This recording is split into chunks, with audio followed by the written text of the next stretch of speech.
Welcome po sa Cooking Alasen. Gagawa naman po tayo ngayon ng malambot at masarap na puto. Napakadali lang ho na rin gawin at maaari nyo rin gawing pang negosyo. Ariho ang ating mga ingredients. 1 cup all-purpose flour,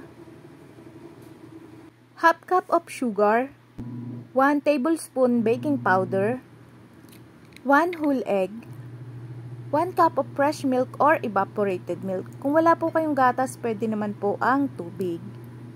At 1/8 cup ng oil, cooking oil or vegetable oil, pwede po.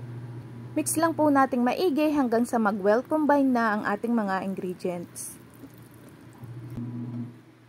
After po nating mahalo, mag-a-add naman po tayo ng ube food flavoring or ube food color. At haluin lang po nating maigi.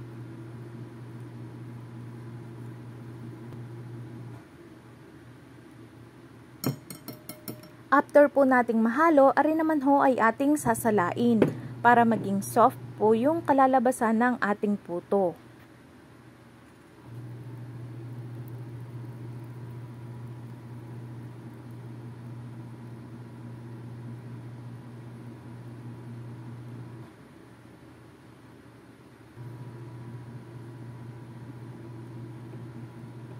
Ready na ho ring isalin sa ating molder. Hindi nyo na ho kailangang i-grease ang ating molder dahil ang ating hong mixture ay may kasama ng oil.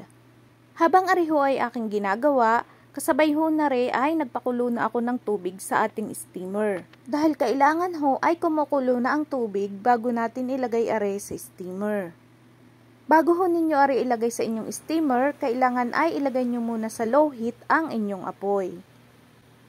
Takpan at lutuin nyo lang ho are ng 15 minutes sa low heat. After 15 minutes, luto na ho ang ating puto. Kahit hindi nyo na ho iyan ito-toothpick check. Pag nakita nyo hong makintab na yung kanyang surface, ibig sabihin ay luto na ho siya. And then, saka nyo ho ilalagay ang cheese. Takpan nyo lang ho ng mga 10 seconds at patayin nyo na po ang apoy. Sa sukat po ng ating ingredients ay nakagawa ako ng 18 pieces na medium size na puto. Para sa mas marami pang budget-friendly recipe, huwag niyo po kalimutang mag-like at mag-subscribe sa Cooking Alasen. Maraming salamat po sa panonood. Ilalagay ko na lang po sa hulihan ng ating video ang mga ingredients. Kung maramihan naman po ang inyong gagawin, ay i-times nyo na lang po ang sukat ng ating mga sangkap.